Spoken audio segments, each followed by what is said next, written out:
Assalamualaikum warahmatullahi wabarakatuh. Apa kabar teman-teman? Bertemu lagi kita di channel ini. Kali ini kita akan membahas sebuah isu yang sedang menjadi pembicaraan hangat di masyarakat. Karena ini memang isu yang sangat penting bagi kehidupan bangsa dan negara kita ke depan.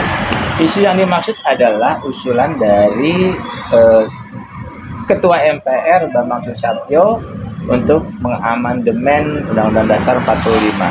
Jika usulan ini diterima, maka Undang-Undang Dasar kita akan diamandemen untuk yang kelima kalinya. Usulan yang dimaksud adalah Bambang mengusulkan agar pemilu ditunda ketika kondisi negara dalam keadaan darurat dan juga posisi status MPR sebagai lembaga tinggi negara dikembalikan lagi sebagai lembaga tertinggi negara, sehingga dengan demikian lembaga eksekutif memiliki kontrol, tidak seperti saat ini di mana MPR menjadi lembaga tinggi sehingga tidak bisa mengontrol kinerja eksekutif. Nah, sore ini kita berbincang dengan narasumber kita yang terhormat, seorang pengamat intelijen dan geopolitik, Pak Amir Hamzah. Apa kabar, Pak? Alhamdulillah, baik, sehat. Bagaimana? Assalamualaikum warahmatullahi wabarakatuh. Pak, terkait dengan usulan Pak Bambang Susatyo untuk mengamandemen Undang-Undang Dasar 45 dengan mengembalikan status MPR sebagai lembaga tertinggi dan juga menunda pemilu jika negara dalam keadaan darurat. Bapak melihatnya usulan ini seperti apa, Pak? Sebuah usulan sebagai gerakan politik itu kan kalau dilaksanakan dia memerlukan proses dan juga memerlukan tahapan dalam pelaksanaannya. Ya. Nah, untuk mengetahui bagaimana isu politik itu akan direalisasikan melalui sebuah proses dan tahapan, maka kita perlu melakukan analisis terhadap isu politik itu. Pertama yang patut dikemukakan adalah mengapa dan untuk apa isu politik itu dilemparkan. Nah, dalam beberapa saat terakhir ini sudah berlangsung beberapa bulan belakangan, terutama dalam berbagai realitas dan dinamika politik di tahun 2023 ini adalah tuntutan untuk memberlakukan kembali Undang-Undang Dasar 45 yang ditetapkan pada tanggal 17 Agustus 1945. Nah, makin kemari dalam hampir 2 bulan terakhir ini, usul atau harapan masyarakat untuk kembali ke Undang-Undang Dasar 45 itu makin dipertegas lagi oleh beberapa komponen nasional, yaitu bahwa kembali ke Undang-Undang Dasar 45 itu harus diikuti dengan pemazulan Presiden Jokowi dan diikuti pula dengan pembentukan pemerintahan sementara. Nah, dalam berbagai diskusi memang saya sampaikan kepada teman-teman dan syukur alhamdulillah bahwa dalam pertemuan terakhir dengan Profesor Edi Swasono 2 hari lalu, beliau juga sependapat dengan saya bahwa tuntutan untuk kembali ke Undang-Undang Dasar 45, memakzulkan Presiden Jokowi dan membentuk pemerintahan sementara, itu harus kita sosialisasikan dan kita gulirkan sehingga ini diterima oleh semua komponen bangsa untuk menjadi tuntutan kita dalam rangka memperbaiki kehidupan kebangsaan dan kenegaraan kita yang memang sedang tidak baik-baik ini. Nah, apa sebabnya? Dari berbagai analisis kita melihat bahwa hanya dengan kembali ke Undang-Undang Dasar 45 yang ditetapkan pada tanggal 17 Agustus 1945 itulah kondisi negara yang sedang tidak baik-baik ini secara bertahap dapat kita pulihkan, dapat kita perbaiki. Oleh karena itu harapan saya adalah jangan sampai kita yang menggagas tuntutan kembali ke Undang-Undang Dasar 45 ini lalu melemparkan lagi narasi lain yang tidak seiring dengan tuntutan kita tadi. Yang kedua, kita boleh mendengar, tapi kita juga jangan terjebak dengan narasi atau isu politik yang dilemparkan oleh siapapun juga, terutama dari rezim yang sekarang berkuasa.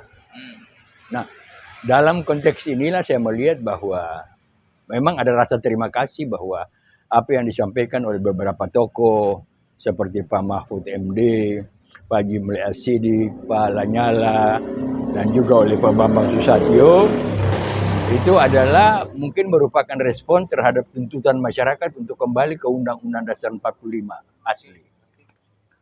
Tapi masalahnya kemudian adalah, dan ini juga selalu saya sampaikan kepada beberapa teman agar kita tahu kondisi kenapa tuntutan untuk kembali ke Undang-Undang Dasar 45 ini baik secara domestik maupun secara global, baik dari aspek geopolitik, geostrategi, dan juga bahkan geoekonomi dan geomiliter, itu mendapat banyak tantangan.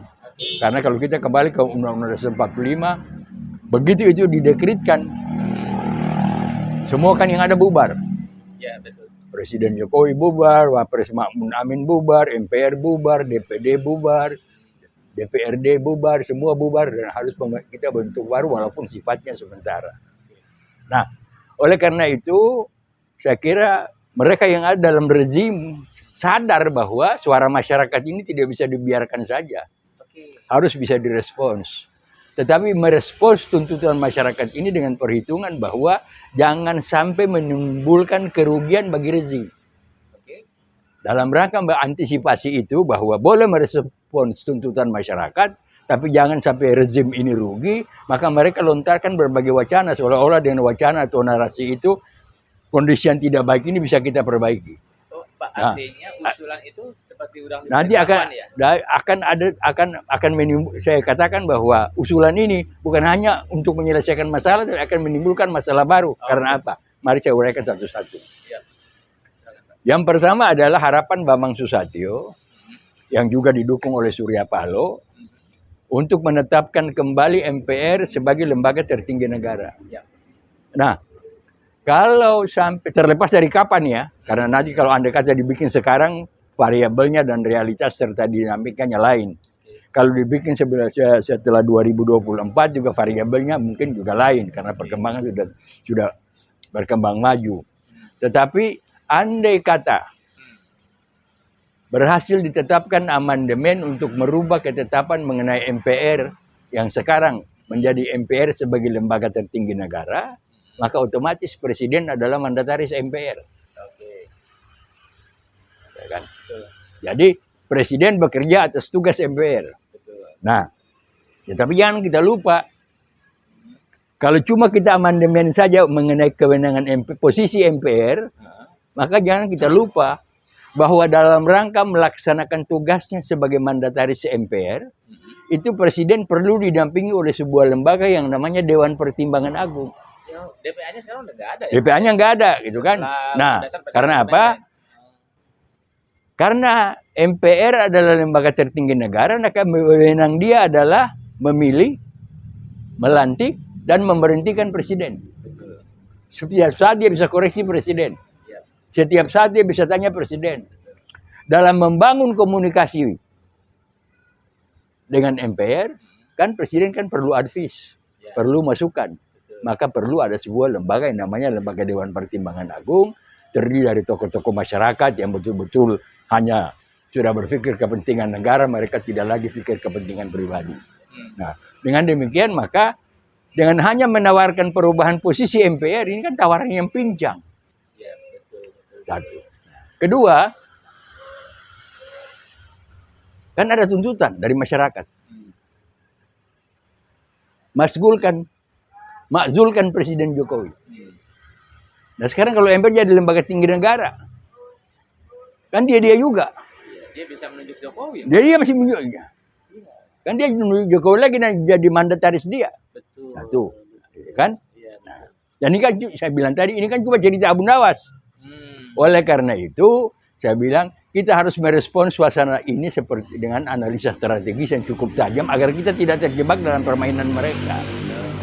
Yang kedua, kalau usul amandemen MPR menjadi lembaga tertinggi negara dikaitkan lagi dengan usul amandemen penundaan pemilu karena ada suasana darurat, maka ini kan dia mau menyelamatkan mukanya Jokowi. MPR sebagai lembaga tertinggi bisa mengatakan, Jokowi ini keadaan darurat, lu nggak usah bikin pemilu. ya kan? Betul, betul. Nah, ini yang harus kita cegah sehingga kita tidak terjebak. Hmm. Nah, kalau orang bertanya ke Surya Paloh dukung, Hmm. ya kan partainya kan nggak kehilangan hak. Tapi Jemli Asidiki juga kan mendukung tuh Pak, dia mantan ketua MK. Apa dia nggak paham atau gimana? Yang Jemli Asili kan minta supaya DPD bubar, Ya, gabung dengan dengan DPR, betul. ya kan? DPD bubar atau tidak, kalau terjadi sidang umum MPR untuk amandemen tadi kan DPD kan tetap merupakan bagian dari MPR. Posisi DPD di MPR itu sama dengan satu fraksi. Betul. Jadi kalau dalam posisi MPR ada 9 fraksi DPR tambah DPD satu fraksi. Jadi 10 gitu kan. Nah, Surya Paloh mendukung karena kalau MPR sebagai lembaga tinggi negara yang tidak pilih presiden kan rakyat. Betul. Tapi Nasdem kan masih punya wakil di situ. Iya, iya betul. Jadi mereka juga bisa negosiasi. Ya kan? Ah, jangan begitulah, jangan beginilah segala macam. Itu yang saya bilang tadi, usulnya Bambang Susatyo ini bukan akan menyelesaikan masalah, tapi akan mengakibatkan timbulnya masalah baru berupa konflik kepentingan dan lain sebagainya, dan akan timbul hal-hal yang bertentangan dengan aspirasi masyarakat yang makin menggejala tentang 3 tuntutan yang sudah disebut Tritura tadi. Artinya usulan itu berbahaya dan patut untuk diwaspadai ya. Harus kita waspadai itu. Itulah sebabnya maka berulang kali dalam berbagai pertemuan saya nyatakan kepada teman-teman, kita harus fokus. Fokus untuk memperluas jaringan, memperluas sosialisasi, mengajak komponen bangsa yang lain untuk sama-sama bersatu tuntut kembali ke Undang-Undang 45 17 Agustus 45, makzulkan Jokowi dan membentuk pemerintahan sementara. Nah, harapan Bapak nih terhadap Pak Bambang sebagai orang yang mengusulkan itu ya. Sementara kan analisis Bapak ini mengatakan bahwa ini kayak tiba-tiba benawas ya. Harapan Bapak terhadap Pak Bambang Susatyo apa? Kepentingan negara ke depan ya? Saya sih harapannya bukan terhadap Bambang saja. Oke. Harapan kepada seluruh bangsa, semua elite kita. Apakah itu elite politik, elite birokrasi, elite legislatif, elite eksekutif, bahkan kepada elite militer. Oke. Ya kan? Bahwa kondisi kita yang tidak baik-baik ini karena apa? Secara tidak sadar Undang-Undang Dasar 2022 itu kan 95% pasalnya kan sudah pasal lain yang sama sekali tidak sesuai dengan pembukaan Undang-Undang Dasar 45. Iya, betul. Nah, harapan saya mengajak bangsa ini untuk kembali ke Undang-Undang Dasar 45 itu didasarkan pada beberapa hal.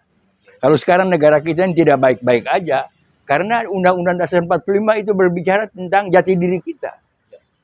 Identitas kita, integritas kita sebagai bangsa. Dan lebih dari itu adalah bahwa kita ini adalah bangsa yang merdeka karena rahmat Allah Subhanahu wa Ta'ala. Ketika itu kita tinggalkan, maka kita kehilangan rahmat Allah. Oleh karena itu berulang kali saya katakan bahwa NKRI ini bukan lagi negara kesatuan Republik Indonesia, tapi sudah negara kehilangan rahmat ilahi. Nah, ini faktor itu. Nah, itu baru. Jadi kalau kita bicara kepada Undang-Undang Dasar 45 ini, ada nilai-nilai teologisnya, ada nilai-nilai ketuhanannya, ada nilai-nilai kemanusiaannya, ada nilai-nilai kebangsaannya yang tinggal kita implementasikan dalam kehidupan kita sehari-hari.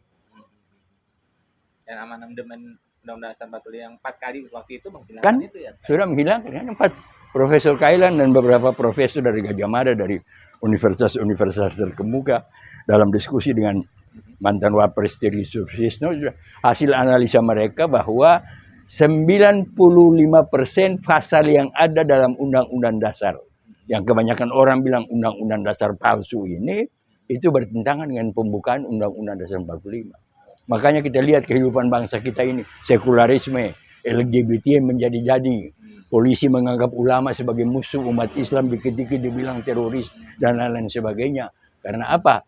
Karena pasal dalam Undang-Undang Dasar 45 yang tidak mengimplementasikan pembukaan tadi. Ya. Sehingga kita lihat Presiden Jokowi pun dengan perjanjian Xi Jinping sudah bertentangan dengan apa yang diamanatkan oleh pembukaan Undang-Undang 45, melindungi segenap bangsa. Lu kasih tanah untuk orang. Iya, betul. Sampai 190 tahun. Dan celakanya amandemen itu membuat MPR kehilangan segala-galanya. Ya, sehingga nggak bisa. Makanya perlu kembali. Oleh karena itu di mana-mana pun saya selalu meyakinkan teman-teman Dan alhamdulillah terakhir pada hari Rabu lalu saya sangat bersyukur karena ternyata gagasan yang saya sampaikan itu sebenarnya didukung oleh Profesor Edi Suarsono, termasuk gagasan untuk teman-teman datang pada sidang MPR tanggal 16 kemarin untuk menyatakan menolak pidato kenegaraan Presiden Jokowi. Karena kita udah bisa gambarkan apa yang akan dia pidatokan di situ. Jadi saya kira barangkali bukan harapan kepada Bambang Susatyo pribadi, tapi harapan kepada kita semua adalah bahwa hanya dengan kembali ke Undang-Undang Dasar 45 yang kita tetapkan pada tanggal 17 Agustus itulah persatuan dan kesatuan yang kita bangun selama ini akan berhasil kita kuatkan. Kehidupan keagamaan kita akan makin bagus, kehidupan kebangsaan kita akan makin bagus, kita tidak lagi membuat tafsir-tafsir yang keliru mengenai toleransi dan lain-lain sebagainya, kita tidak tidak gegabah menuduh orang lain radikal dan lain-lain sebagainya, kita tidak perlu gegabah menuduh orang lain teroris dan lain-lain sebagainya, karena terbukti bahwa selama Undang-Undang Dasar 45 itu berlaku, kita kan aman-aman aja hidup kita ini kan. Hubungan antar agama, hubungan antar suku, segala macam tidak ada masalah. Kenapa sekarang baru jadi masalah gitu kan? Nah, jadi itulah yang saya kira barangkali ini pelajaran bagi kita. Semoga dengan ajakan untuk kembali ke Undang-Undang Dasar 45 ini kita sadar bahwa kita semua sudah lama menyimpang dari rahmat Allah yang kita ukir dalam mukadimah Undang-Undang Dasar 45 itu. Maka ada ajakan kepada Presiden Jokowi untuk tobat dari teman-teman aktivis. Barangkali ini kan satu hal yang perlu kita perhatikan. Ya, makasih.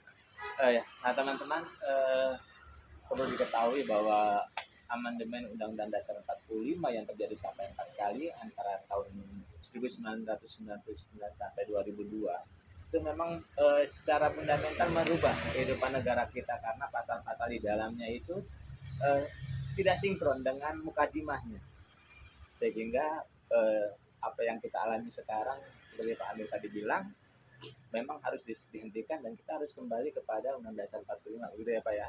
Dan ternyata usulan Pak Bambang Susatyo itu yang direspon oleh banyak pihak termasuk oleh Pak Surya Paloh ternyata bukan merupakan sebuah solusi karena itu malah jadi berbahaya ya Pak ya. Akan menimbulkan banyak masalah baru. Betul, karena itu justru akan membuka peluang bagi MPR yang sekarang merupakan bagian dari oligarki pemerintah yang notabene dikuasai oleh oligarki itu, juga DPR untuk bisa memperpanjang